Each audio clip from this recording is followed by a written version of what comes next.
see about upgrading my self-care routine. So I dance and teach a ton of hours a week, and I'm sure you do too. And I currently use little balls to massage, a foam roller. I even use my own body parts to massage my calves, my feet, and everything in between. So I have today a Hydragun massage gun so I can see about upgrading my routine. So this is the massage gun itself. There's a bunch of different heads that you can use to get different massage techniques and get into different areas. I'm gonna be using it over the next few weeks. I will give you all of the details, the full scoop on what it's like to use the massage gun for my recovery. So I've been using the Hydragun for a few weeks now, and I'm gonna show you guys my favorite spots to work out at the end of the day. We're gonna start with the feet. I found this bullet attachment to be super useful to be able to get into the specific spots. For my feet, I like to get 4 spots. I like to get the inside of the arch. Really get in there right where the arch is on the inside of your foot. This area takes a lot of pressure when we are dancing. We have to use all of these muscles to support under our feet and to stretch our feet and our toes. I also like to get under the 4th toe, since we are always working to balance out our demi-point and balance out where we are standing. The muscles under that 4th toe especially can get super tight, so I love to massage right there. The 3rd spot, right behind the heel, so we're looking at the arch, right where the arch meets the heel. I love to get there too. There can be some really nice pressure points in there. The 4th spot is getting the FHL tendon where it runs up your leg. This is also nicknamed the dancer's tendon because we use it so much. It's what controls our big toe. And so this can have a lot of trigger points on it. I like to go right up and down, right between the shin and the calf muscle. Speaking of the calf muscle, this attachment is killer for the calf. There are 2 spots I love to get on the calf. First, I love to get the outside of the calf. This is part of the muscle group that will control the ankle everting out to the side. So our winging muscle, what gives us that support in our point shoes to not sickle onto the pinky toe. The outside of this calf muscle is so intensely tight for us dancers, and it's so good to massage with this tool. The second area I like to get is between the calf muscle and the Achilles tendon. I don't like to get all the way down to the exposed part of the Achilles by the ankle, but right between there, and it allows us to get into those deep muscles underneath the calf. This is our soleus, we've got tibialis. These muscles can be so tight on us dancers because they are such a big part of our high demi-point and of our pointed ankle, and it's so nice to be able to get in there with this tool. Let's move on to the quads. These can be so intense, but they are so important for your long arabesque lines. So let's use this nice round tipped head to get in there in the quads. For me, there are 3 killer spots on the quads. Sitting up, I like to get the outside of the meaty part of the quad. This part can be so intense, not necessarily from ballet class, but just from like life, from walking around, from using your legs, from all kinds of different things. So this area can be super tight. And then leaning back a little bit, there's 2 spots I like to get. Number 1 is where one of your quads comes up to meet your hip, up in the top front of the quad. The second area is a little bit out to the side, kind of where the IT band is going to be on the outside of the quad. This area can be super intense, super painful, but really good to work out. I also like to hop just a little bit more inwards towards my inner thigh, especially on the part where it starts to connect into my knee joint. This makes a really big difference in my retiré position and the amount of turnout I have in my grand pliés in second, and feels really nice to release the insides of the legs. When I first saw this attachment, I was like, oh my God, that thing looks so intense. But then I tried it on my lower back and on my hips, and it was like heaven. So let me show you how I use it. There are 3 killer spots that feel so good with this attachment.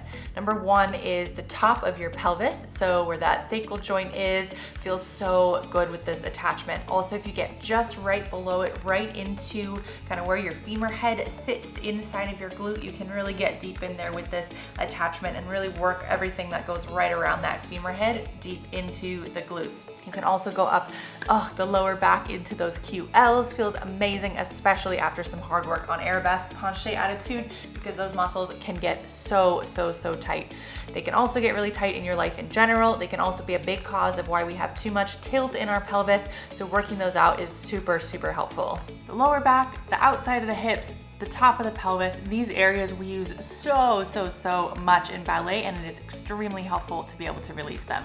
Last but not least, the shoulders. Even as I'm sitting here filming with hunched over shoulders, as we live our lives in the computer and with our phones, our shoulders can get super tight. But as ballet dancers, what do we want? Long neckline, shoulders down and wide, and we want to be able to work that out and get those muscles nice and loose and fluid and able to work for us. So let me show you my favorite spots. Two main spots for me are the traps right from the base of the neck down through into the top of the shoulder, also around and underneath the shoulder blades. So you can see I like to move my shoulder around, cross my body, move it around so that as the massage gun is moving, I'm exposing different parts of the muscles underneath and around my shoulder blades. So I can work that shoulder girdle until the cows come home and it feels amazing on the neck and on the back. The really important thing when it comes to massaging, whether it's with a gun, with a ball, or with a foam roller, is when you feel the more intense spots, so when you feel a knot or a trigger point, that you stop and stay there. Don't skip it. You don't want to just massage the parts that feel good. You want to massage the parts that are a little more intense and sticky. Maybe you need to decrease the pressure for a sec before you go back in, but you want to really get the parts that are intense. You want to work those little knots, those little gristly parts out of the muscles. You want to think about releasing them, relaxing into it, using your breath and letting the muscle go instead of holding that tension. Sometimes it'll take a little while. It'll take several seconds, maybe 30 seconds on a single point to really let it release. Sometimes you'll even have to come back on another day to work on it more.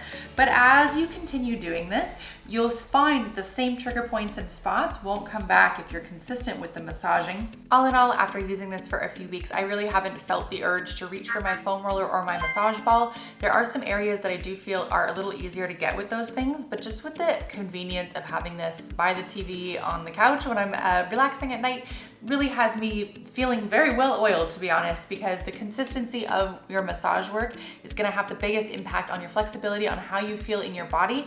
And so the ability to just have such a small thing where I'm relaxing at the end of the day is so helpful for being able to be consistent with my massage work. So my body has been feeling really good these past few weeks. I actually feel better now than when I sat down to film this YouTube video about an hour ago, just from all of the massaging. So I definitely recommend getting one of these to really work out the areas in your body that you feel the most tight, the most restricted. If you feel plateaus in your flexibility, these can be really helpful to kind of loosen up and work out some of those tissues that are going to respond better to the pressure point type of massage versus just stretching and pulling. For me, in these past few weeks, it's made a really big difference with how I'm feeling in my body, with a little bit of my flexibility, and also with some of my old nagging injuries in my ankles and in my arches that haven't come back since I've been able to take care of my ankles and feet a little bit more consistently in the evenings. So definitely recommend picking up a Hydragun for yourself to work into your routine, do it consistently, try these areas that are really high trigger points for us dancers, be consistent a little bit every day. It goes a long way. I always love to hear from you. Be sure to leave me a comment below on what you think. And if you want a little more inspiration and motivation on your adult ballet journey, check out this video right here.